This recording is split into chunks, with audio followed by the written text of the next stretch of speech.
Et je vous passe une troisième vidéo sur comment les dictatures, les régimes autoritaires arrivent à maintenir le peuple dans la pauvreté, histoire de les exploiter après. Vous avez tous lu La servitude volontaire d'Étienne de la Boétie, vous avez lu aussi certainement Machiavel, et ce sont des ouvrages qui inspirent généralement les pouvoirs autoritaires, surtout Machiavel, le prince. Ils en livrent énormément, ils ont des conseillers qui en lisent et qui leur extraient les méthodes pour pouvoir maintenir les populations sous domination. Suivons cette vidéo ensemble. Et c'est lié à cette histoire de novicie de ces jours-ci. Garder le peuple pauvre et préoccupé. Un corps épuisé n'a plus la force de se rebeller. Un homme affamé rêve seulement de pain, jamais de détrôner des princes. L'ouvrier surmené réclame du sommeil, pas de la justice. Donnez-leur juste assez pour survivre, jamais assez pour s'élever. Et ils resteront dociles, reconnaissants pour quelques miettes. La prospérité est un poison pour le pouvoir.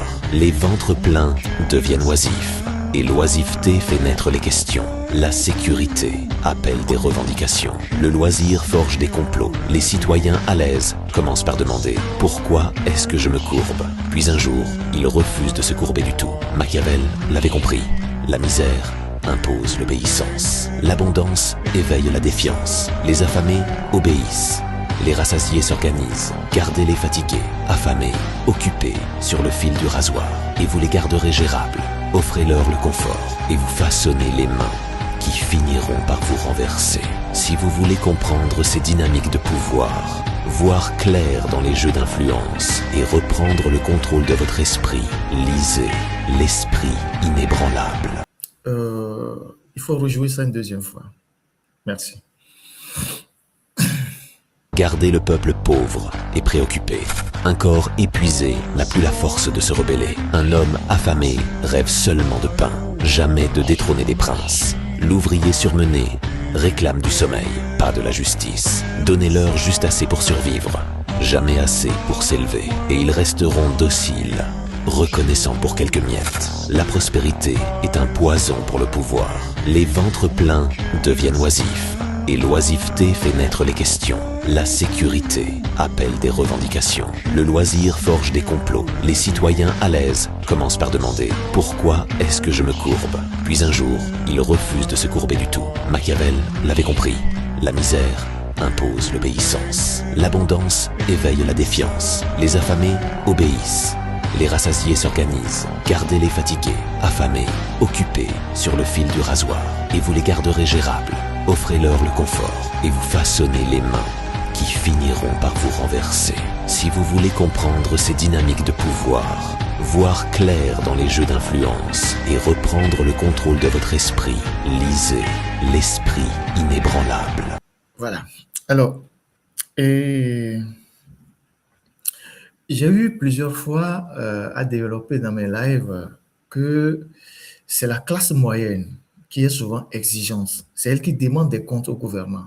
Parce que la classe moyenne, c'est elle qui se préoccupe c'est elle qui a les outils pour demander rapidement les comptes au gouvernement parce que ses intérêts sont en jeu. Dans les pays où il n'y a pas de classe moyenne, c'est très compliqué. Et le pouvoir au Togo fait en sorte qu'il n'y ait pas de classe moyenne. Vous allez voir qu'au Bénin, il y a de plus en plus un embryon de classe moyenne qui émerge. Au Ghana, la classe moyenne a déjà émergé. Et c'est la classe moyenne qui se préoccupe rapidement des infrastructures, du cadre de vie, de la santé. C'est la classe moyenne parce qu'une fois que les gens ont un peu de moyens, ils ont des revendications. Ils se demandent pourquoi on n'a pas fait ci, pourquoi on n'a pas fait ça. Donc, au Bénin, par exemple, de plus en plus, il y a une classe moyenne qui émerge. Et donc, c'est elle qui consomme. Vous voyez, les riches ne consomment pas. Les riches, en général, quand les vrais riches, pas les parvenus, les vrais riches, ce qu'on appelle les riches, ce n'est pas ceux qui ont escamoté l'ascenseur social. Les vrais riches, vous allez le voir, un riche, il achète une montre Rolex pour peut-être toute la vie, ou il achète une chaussure très chère pour toute la vie ou deux vestes pour la vie. Mais la classe moyenne, elle consomme régulièrement. Quand il y a un iPhone 17 qui sort, il achète. La prochaine fois qu'il y a iPhone 18, il achète. La prochaine fois qu'il y a iPhone 19, il achète. Et la prochaine fois qu'il y a un modèle de voiture, il achète. Ça, c'est la classe moyenne. Les riches, il va acheter une Porsche Panamera qu'il garde comme collection pour c'est un investissement. Mais la classe moyenne, c'est elle qui achète régulièrement, c'est elle qui consomme. Et donc, les dictatures, les régimes autoritaires ont compris que quand vous faites émerger la classe moyenne, elle est exigeante. Et donc, c'est pour ça qu'au Togo, on maintient tout le monde dans la pauvreté. Donc, l'écart entre la minorité qui est la minorité de parvenus, parce que ce ne sont pas des riches, ceux qui ont l'argent au Togo, c'est des parvenus. Ce pas des gens qui ont travaillé à la force de leurs bras, qui ont créé des entreprises pour devenir des millionnaires ou des milliardaires. C'est des gens qui ont volé l'argent public et qui sont devenus riches. Donc, c'est des parvenus, c'est des voleurs de la République, c'est des prévaricateurs. Et au milieu, il n'y a pratiquement pas de classe moyenne. Et au bas de l'échelle, il y a la majorité qui croupit dans la misère. C'est ce qui est expliqué dans cette vidéo, faisant écho au livre de Machiavel, Le Prince, que les dictateurs mettent régulièrement en marche pour écraser les peuples.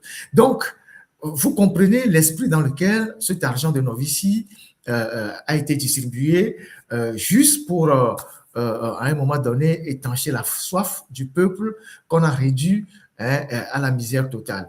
Quand vous prenez aujourd'hui les Togolais, vous allez voir que ceux qui ont un peu d'argent au Togo, ceux qui ont un peu d'argent, je ne parle pas des voleurs qui sont au sommet, ceux qui estiment avoir un peu d'argent, c'est des gens, quand vous les voyez, vous posez la question, quand vous les comparez aux autres pays, c'est des pauvres. Ceux qui disent au Togo qu'ils ont un peu d'argent, quand vous les comparez à la classe moyenne au Ghana, c'est des pauvres. Pratiquement des pauvres. Ce pas des gens qui peuvent aller acheter une voiture maison, c'est des gens qui vont acheter une voiture occasion au port, peut-être un peu plus propre qu'une autre voiture, mais qui disent que j'ai acheté le dernier modèle de Santa Fe, j'ai acheté le dernier modèle de 4x4, je ne sais pas quoi, alors que vous allez au Ghana, celui qui est dans la classe moyenne, il achète une Range Rover maison. Il achète une BM maison, il achète je ne sais pas quoi maison. Le week-end, lui et toute sa famille, ils sont à l'hôtel le week-end parce qu'ils ont de l'argent pour aller à l'hôtel tout le week-end. Et donc, les hôtels font aussi de la promotion, on réduit les coûts pour que la classe moyenne vienne consommer. Mais au Togo, celui qui est moyennement riche, il achète une voiture d'occasion. C'est les voleurs qui sont au sommet, donc la minorité, qui vont acheter à Sifao et auprès de certains concessionnaires. Donc, quand on est dans ces situations-là, c'est de plus en plus compliqué. Et donc, il faut continuer par sensibiliser, parler aux Togolais, leur montrer à la figure le drame qu'ils vivent, les dangers de leur apathie, les dangers de leur silence, les dangers de la léthargie dans laquelle ils se sont enfermés pour enfin fouetter leur ego pour que ce peuple-là se réveille. Et donc, cette capsule que je viens de montrer est suffisante pour comprendre les enjeux. Si vous allez un peu au Bénin ces derniers temps et vous allez au Ghana ces derniers temps, vous allez voir que cette classe moyenne, c'est elle qui est dans les cités. C'est elle qui est dans les logements, pas les logements sociaux, mais les logements bon, qu'on considère pour la classe aisée. C'est cette classe moyenne qui se trouve dans ces logements-là qui constitue un cadre de vie assez sain, amélioré, avec toutes les commodités pour les gens qui ont émergé dans la société.